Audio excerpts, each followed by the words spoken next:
നമസ്കാരം. ഉത്തരത്തിലേക്ക് സ്വാഗതം.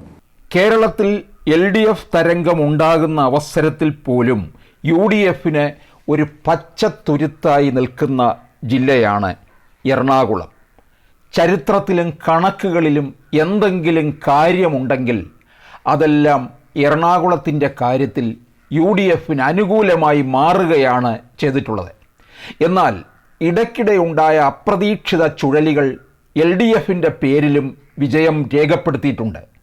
രാഷ്ട്രീയം മാറുകയല്ലേ എന്ന ചോദ്യത്തിൽ ആണ് NDAയുടെ പ്രതീക്ഷ.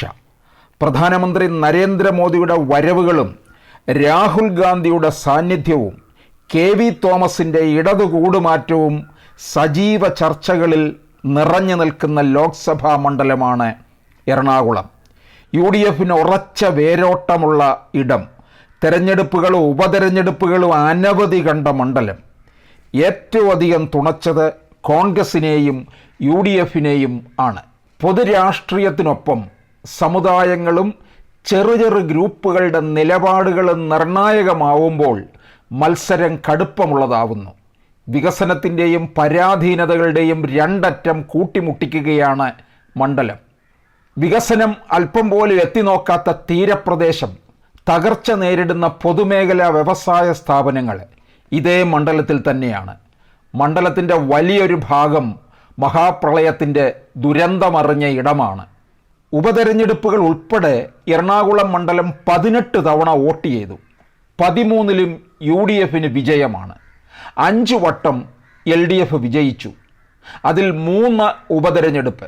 CPM സ്വന്തം ചിഹ്നത്തിൽ വിജയിച്ചത് ഒരിക്കൽ മാത്രമാണ്, 1967 വി വിശ്വനാഥ മേനോനിലൂടെ. എന്നാൽ 2009 സിന്ധു ജോയി CPM സ്ഥാനാർത്ഥിയായി KV തോമസിനെതിരെ നടത്തിയ പ്രകടനത്തിലാണ് CPMൻ്റെ പ്രതീക്ഷ. അന്ന് UDF സ്ഥാനാർത്ഥി KV തോമസിനെ വിറപ്പിക്കാൻ സിന്ധുവിന് കഴിഞ്ഞു. 11,790 വോട്ട് മാത്രം വ്യത്യാസം. എറണാകുളം, തൃക്കാക്കര മണ്ഡലങ്ങളുടെ സഹായത്തിലാണ് അന്ന് UDF വിജയിച്ചത്. 2019 ഹൈബി ഈഡനെ നേരിട്ടത് ഇപ്പോഴത്തെ വ്യവസായ മന്ത്രി P രാജീവാണ്. MP എന്ന നിലയിലുള്ള പരിചയവും സ്വാധീനവും സംഘടനാശേഷിയും പിൻബലമാക്കി ഇറങ്ങിയ രാജീവിന് പക്ഷേ വലിയ തകർച്ച തന്നെ നേരിടേണ്ടി വന്നു. 169,153 വോട്ട് ഭൂരിപക്ഷത്തിനാണ് ഹൈബി ജയിച്ചു കയറിയത്. BJP സ്ഥാനാർത്ഥി അൽഫോൻസ് കണ്ണന്താനത്തിന് 1,37,749 വോട്ട് കിട്ടി. അതായത് 14.24%. 2009 ശേഷം ഓരോ തിരഞ്ഞെടുപ്പിലും UDF കരുത്ത് കാട്ടുന്ന നിലയിലായിരുന്നു. ഒടുവിലത്തെ ഉദാഹരണമാണ് കഴിഞ്ഞ തവണ ഹൈബി ഈഡന് ലഭിച്ച ചരിത്രത്തിലെ ഏറ്റവും വലിയ ഭൂരിപക്ഷം. 1991 ശേഷം ആദ്യമായി CPM ക്രൈസ്തവ സഭയ്ക്ക് പുറത്തുനിന്ന് കളത്തിലിറക്കിയ P രാജീവിന് കനത്ത തോൽവി ഏറ്റുവാങ്ങേണ്ടിയും വന്നു.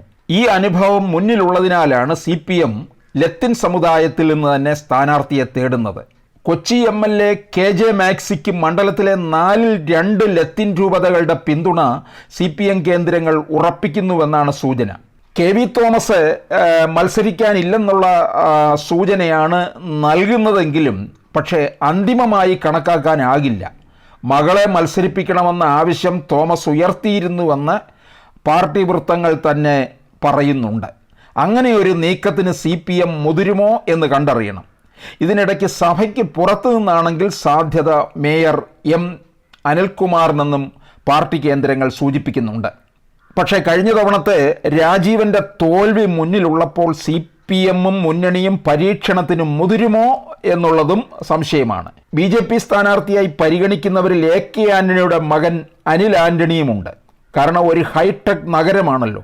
ആ ഹൈടെക് നഗരത്തിൽ ഹൈടെക് ആയിട്ടുള്ള ഒരു സ്ഥാനാർത്ഥിയെ തന്നെയാണ് BJP ഇറക്കുന്നത്.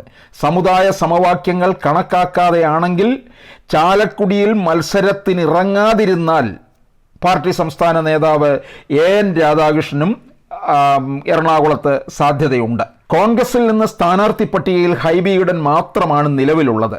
2019 ഭൂരിപക്ഷം ലഭിച്ചില്ലെങ്കിലും സർക്കാർ വിരുദ്ധ വികാരം ആളിക്കത്തിച്ച് സമാനമായ നേട്ടം കൊയ്യാമെന്നാണ് UDFൻ്റെ കണക്കുകൂട്ടൽ. എറണാകുളം, പറവൂർ, കളമശ്ശേരി, വൈപ്പിൻ, കൊച്ചി, തൃപ്പൂണിത്തുറ, തൃക്കാക്കര എന്നീ നിയമസഭാ മണ്ഡലങ്ങൾ ചേർന്നതാണ് എറണാകുളം ലോക്സഭാ സീറ്റ്. 4 യു ഡി എഫും 3 LDFുമാണ് 2021 നിയമസഭാ തിരഞ്ഞെടുപ്പിൽ വിജയിച്ചത്. എറണാകുളം, തൃക്കാക്കര, പറവൂർ, തൃപ്പൂണിത്തുറ എന്നിവിടങ്ങൾ UDFിനൊപ്പവും കളമശ്ശേരി, കൊച്ചി, വൈപ്പിൻ മണ്ഡലങ്ങൾ LDFിനൊപ്പവുമാണ്. എപ്പോഴും UDF വളരെ ഈസിയായിട്ട് കരകയറുന്ന ഒരു മണ്ഡലമെന്ന് അവർക്കുറച്ച വിശ്വാസവുമുണ്ട്. പക്ഷേ ഇക്കുറി എന്തായാലും ഒരു ശക്തമായ ത്രികോണ മത്സരത്തിന് തന്നെയാണ് സാധ്യത. കാരണം BJP കഴിഞ്ഞ തവണ 14.24% വോട്ട് കിട്ടിയപ്പോൾ അവരവരുടെ വോട്ട് നിലവാരം മെച്ചപ്പെടുത്തും എന്ന് തന്നെയാണ് കണക്കുകൂട്ടൽ.